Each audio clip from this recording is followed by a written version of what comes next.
Saludos a todos, me alegra poder estar con ustedes el día de hoy en Horizontes de la Bioética aquí desde España. En esta conferencia voy a conversarles en líneas generales sobre la deliberación según Diego Gracia, tal como él lo plantea para que los docentes en bioética puedan enseñarla a sus alumnos. Este tema lo presenté en el reciente Congreso Venezolano de Puericultura y Pediatría, pero consideré importante añadir un contenido previo para este encuentro. Diego Gracia señala que según su criterio existe un único modo correcto de enseñar ética en general, el modo socrático o deliberativo, y para ello los docentes nos debemos colocar en modo primera persona, trabajar en primera persona, con el fin de lograr en los demás una reflexión de su propia experiencia, que el alumno pueda ver si eso que describe el docente se da en ellos o no, si se comprueba en ellos mismos. En la formación se le dice a los alumnos que hagan un paréntesis de todo lo que saben en ética, como un borrón y cuenta nueva, y que se va a empezar a construir a partir de allí. Empezaremos por describir una de las experiencias más elementales o básicas del ser humano, la experiencia de la cual no se puede ir más allá. Diego Gracia la define como la última en su línea, la que no se puede reducir, no se puede explicar. Nos referimos a la experiencia del deber. Pero aquí deber no significa actuar conforme a las normas o reglas establecidas por la ley, la religión o la cultura, sino el deber en sentido individual, originario, elemental, primario o básico, que se refiere a todo ser, a todo lo que un ser humano considera deba o no deba hacer. Esta experiencia del deber como fenómeno originario se puede explicar de distintas maneras, desde la sociología, la psicología, etc. Pero justamente todo esto lo pongo entre paréntesis. Aquí me quedaré solo con mi intuición y la descripción de esa experiencia del deber, aunque Diego Gracia señale pues que no exista una descripción perfecta. Es lo que me explica el por qué existe el deber en mi naturaleza. Esta experiencia del deber tiene como características que es universal, pues todos creemos que debemos, es originaria e irreductible, como hemos señalado, y es imperativa, como un mandato que me doy, es categórica, pero no como lo señala Kant en el sentido imperativo categórico, sino algo previo, como lo señala Husserl como un imperativo categórico en el sentido práctico o práctico. En filosofía se entiende por contenido al conjunto de elementos que constituye un fenómeno y que caracterizan su esencia misma. La forma como la estructura u organización interna del contenido, la que une en un todo los elementos del contenido y sin la cual el contenido es imposible. Entendemos el fenómeno moral como un tipo peculiar de experiencia que se da en los seres humanos, una experiencia moral. Para poder describir este fenómeno, cabe diferenciar estas dos dimensiones o momentos distintos. Empezaremos por la forma. La estructura formal de la experiencia moral es la obligación. Entonces yo me siento obligado a hacer ciertas cosas y a evitar otras. Construyo mi vida con proyectos humanos que no son, pero pueden ser. Los animales viven en el presente y nada más. Como ser humano, yo sí puedo despegarme del presente y proyecto mis actos a futuro. La ética me exige vivir en el futuro, me hace responsable de mis actos en el futuro, me exige tener la capacidad de prever mis actos en el futuro. Todos los elementos se organizan en base a la experiencia primaria de la obligación. Para que esto sea así, yo me siento obligado a optar por unos valores que cobrarán vida, que son más importantes y otros no podrán realizarse. Yo mismo me exijo responsabilidades y tengo que justificar ante mí mismo la elección que hice.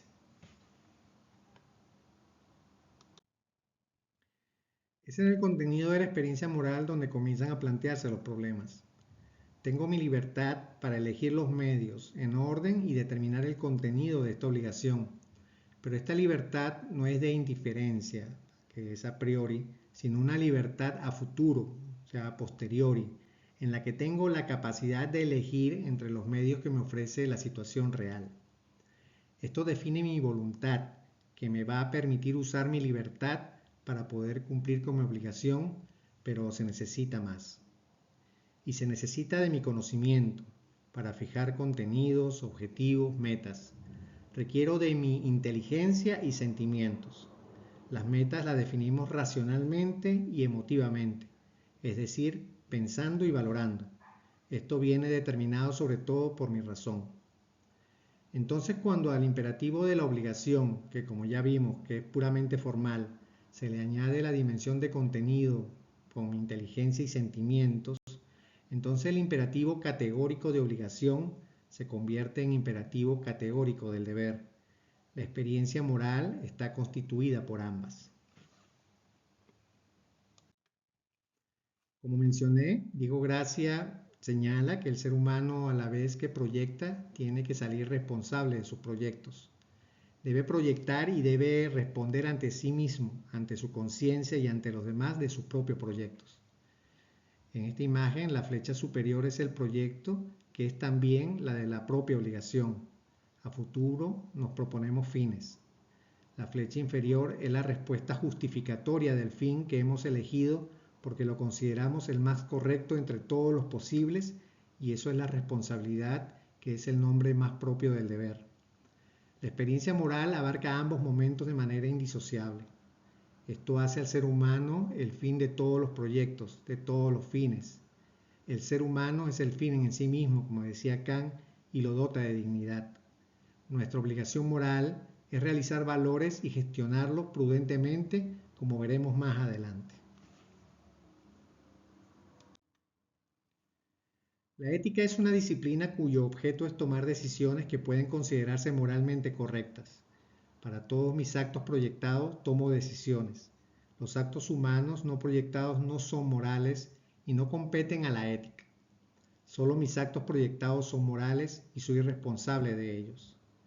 Los problemas comienzan cuando intentamos determinar cómo han de tomarse las decisiones o qué condiciones deben cumplir los proyectos para que se puedan considerar moralmente correctos. Esta es la cuestión y para eso la deliberación. En nuestra vida diaria se nos presentan diversas circunstancias sobre las cuales tenemos que tomar decisiones. Voy a explicarlo con este ejemplo. Me planteo una meta a futuro. Quiero llegar a mi casa. Y empiezo a conducir mi automóvil. Veo la vía, las marcas viales, el semáforo, las señales de tránsito, cómo circulan los demás vehículos, cómo se mueven los peatones, y en base a ello voy decidiendo qué hacer, planteando posibles salidas para cumplir con la meta.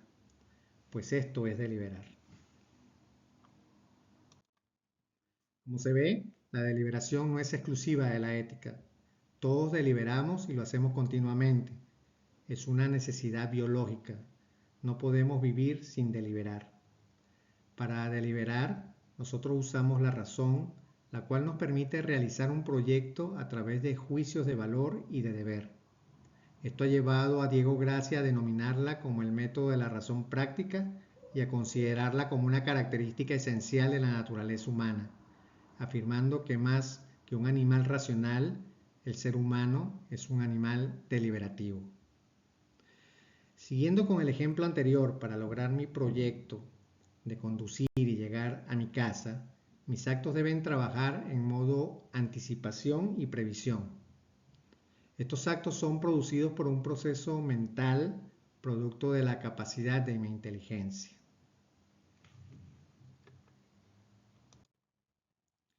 Entonces, la deliberación es un proceso para la toma de decisiones a partir del detenido análisis de las circunstancias y consecuencias que concurren a una situación concreta y la identificación de los cursos de acción posibles, y de entre todos ellos, del curso óptimo, el razonable. Diego Gracia la ha definido concretamente como la toma de decisiones prudentes en situaciones de incertidumbre. Como saben, la incertidumbre nos genera angustia, que puede ser incluso inconsciente, y nos produce mecanismos de defensa. En este estado generalmente tomamos una decisión drástica, que es una salida extrema, y que es generalmente imprudente.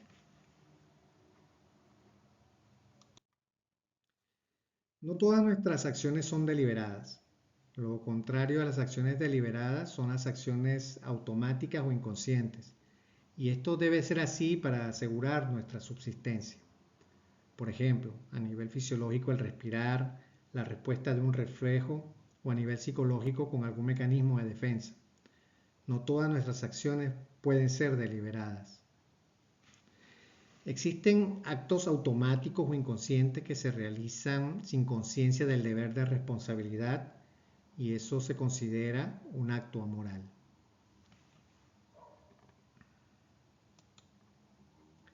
Entonces, ¿cuándo la deliberación es moral?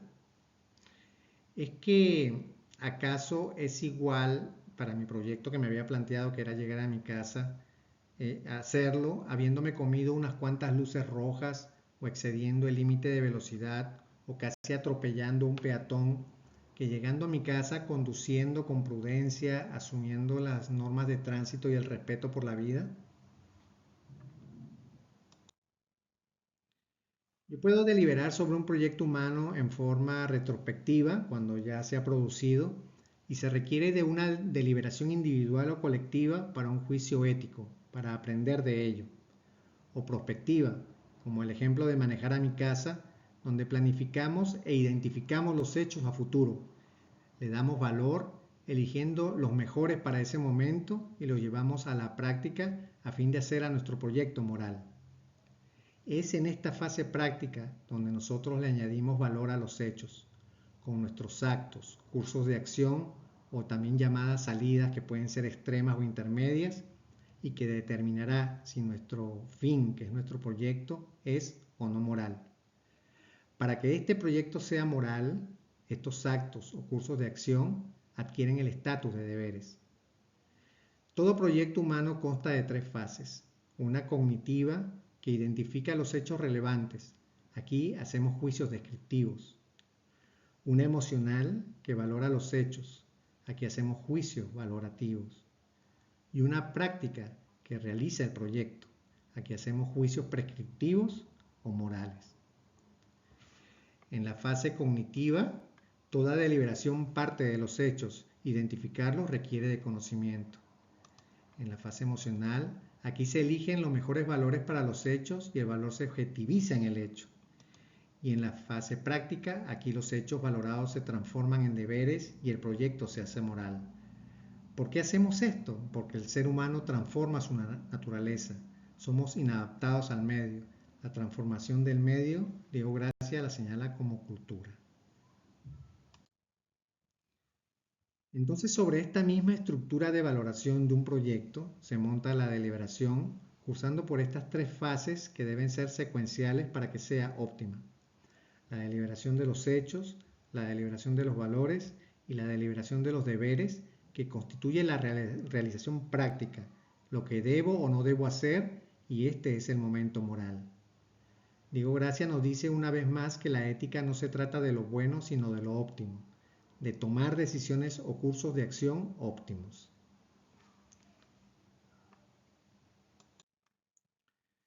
La deliberación moral parte de los hechos y para ello se requiere conocimiento y formación. Para hacerlo tenemos que saber para poder identificar los hechos. En medicina los hechos se agrupan en el diagnóstico, en el pronóstico o en las alternativas de tratamiento. Y ciertamente aquí también se genera una incertidumbre, porque los síntomas, los resultados de laboratorio, un cultivo, la imagen, la eficacia de un tratamiento, etc. Es decir, todas las proposiciones en ciencia no son nunca ciertas y solo son probables y falsables. No hay proposiciones científicas de carácter absoluto. Además, estos hechos están mediados por múltiples factores o dimensiones, como lo hemos visto en el curso de nuestra maestría, que son dimensiones biológicas, psicológicas, socioculturales y espirituales y existenciales.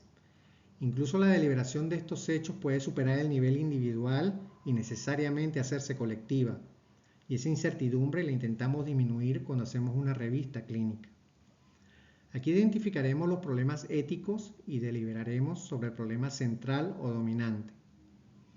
Las decisiones que van surgiendo sobre los hechos clínicos no son verdaderas o falsas, sino prudentes o imprudentes.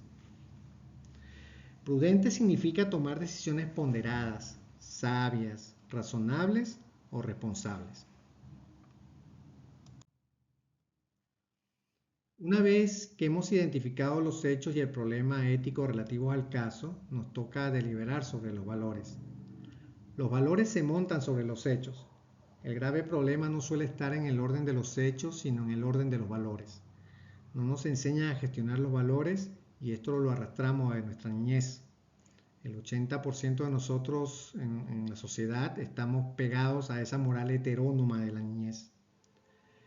La historia nos dice que los valores han sido considerados de dos formas: o completamente objetivos, donde había solo unos valores verdaderos y quienes no los veían así era o incapaz mental, o un maleducado, o un enfermo o vicioso.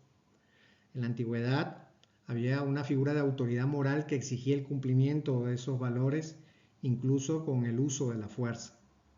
Sus secuelas se reflejan actualmente en el paternalismo puro. O completamente subjetivos, propio del mundo moderno, con el pluralismo y la tolerancia, que lleva pues a una neutralidad axiológica que conduce al fracaso de la deliberación sobre los valores. Esto se refleja en la hipertrofia del principio de autonomía. Todavía estas formas de gestionar los valores se observan en el día a día de nuestros proyectos de vida y la práctica asistencial.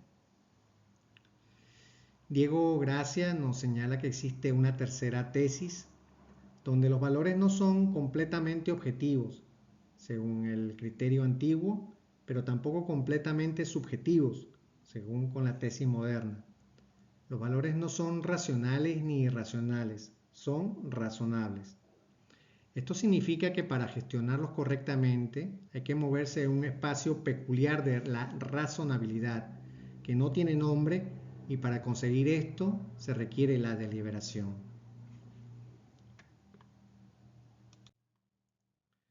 ¿Qué quiere decir esto? Que se requiere identificar para cada hecho el mejor valor positivo para realizarlo. Los valores están en los hechos y es el valor que mueve, empuja o atrae al hecho hacia lo correcto, hacia lo moral. Los principios bioéticos de autonomía, beneficencia, no maleficencia y justicia son valores.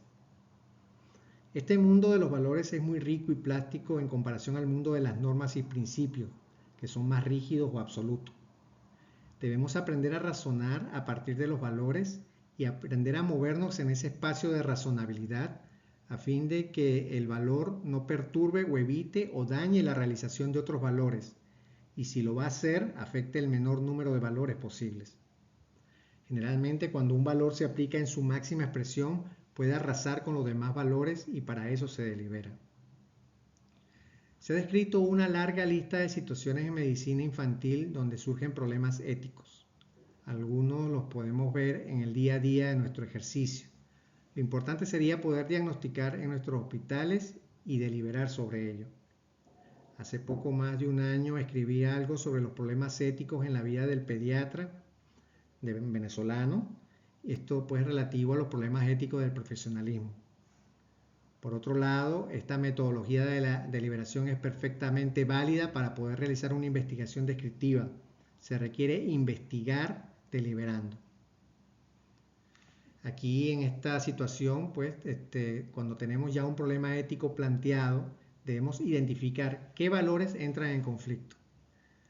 Aquí les muestro como un ejemplo un problema ético donde entra en conflicto la beneficencia que quieren ejercer los padres versus la autonomía del adolescente con cáncer terminal que no desea recibir más quimioterapia.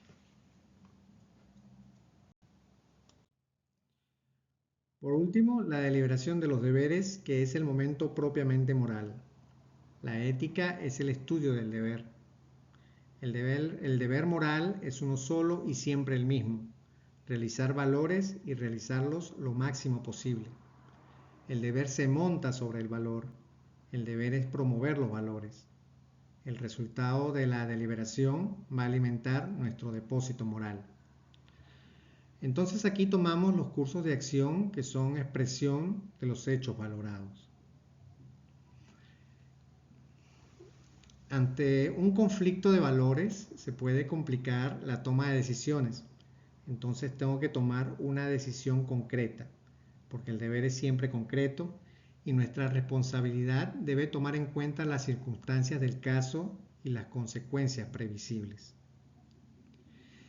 Por ejemplo, la toma de decisiones también se puede hacer con incertidumbre. Si estoy manejando y voy a rebasar un camión y no mido bien la velocidad del que viene de frente y luego logro pasar justito, la persona que me acompaña me dice, oye, no has sido prudente, nos pudimos haber matado. El término de la deliberación es la prudencia. La decisión óptima se encuentra generalmente entre las salidas intermedias. Esta salida debe pasar una prueba de consistencia temporal que responde a la pregunta: ¿se tomaría la misma decisión transcurrido un tiempo? O legal, que responde a la pregunta: ¿es legal el curso recomendado? Y publicitaria, que responde a las preguntas: ¿se estaría dispuesto a defenderlo públicamente? ¿Se puede recomendar para casos similares? Solo se toman salidas extremas cuando han fracasado todas las salidas intermedias. Para el problema que se han planteado, se plantean algunas salidas. La primera, pues, que el médico coloque la quimioterapia por solicitud de los padres, siendo legal por ser los representantes legales, pero irrespetando la autonomía del adolescente, y esto produciría, pues, conflicto. Es una salida extrema. La otra salida extrema sería no hacerle caso a los padres y yo como médico tomar la decisión de no administrar la quimioterapia, lo cual respeta la autonomía del adolescente, pero nos pudiera traer problemas legales con los padres que ejercen la patria potestad. Es otra salida extrema. También el adolescente, según el artículo 86 de la LONNA, por derecho pudiera activar el sistema de protección y hacer una denuncia. Es su derecho. Pero esto crearía un gran conflicto entre todos los actores y la intervención del Ministerio Público, un juez de menores, y al final pues no parece tampoco ser una salida óptima. Por otro lado, seguramente pues lamentablemente nuestro país no está recibiendo cuidados paliativos pediátricos, pero esta es una salida legal y éticamente válida, pero por sí mismo tampoco podría dar solución al conflicto, por lo que aquí entra el diálogo, que es fundamental. Se requiere pues la participación de un equipo interdisciplinario para llegar a un consenso progresivo donde se maneje el tiempo. Es el tiempo, dar tiempo al tiempo, la regla general que siempre debe ser una opción y de donde se puede llegar a cumplir con ambas posturas en relación a la administración de la quimioterapia, no creándose un conflicto y llegándose pues a la solución final que todos buscamos, donde se respete la beneficencia que está dada por los cuidados paliativos y la autonomía, respetando la voluntad del adolescente. Hay que recordar que esta salida óptima debe pasar también por una prueba de consistencia. Para concluir, la deliberación es un proceso común de los seres humanos para la toma de decisiones de manera racional. Parte de los hechos concretos de una situación problema sobre la cual se tiene capacidad de modificar o cambiar.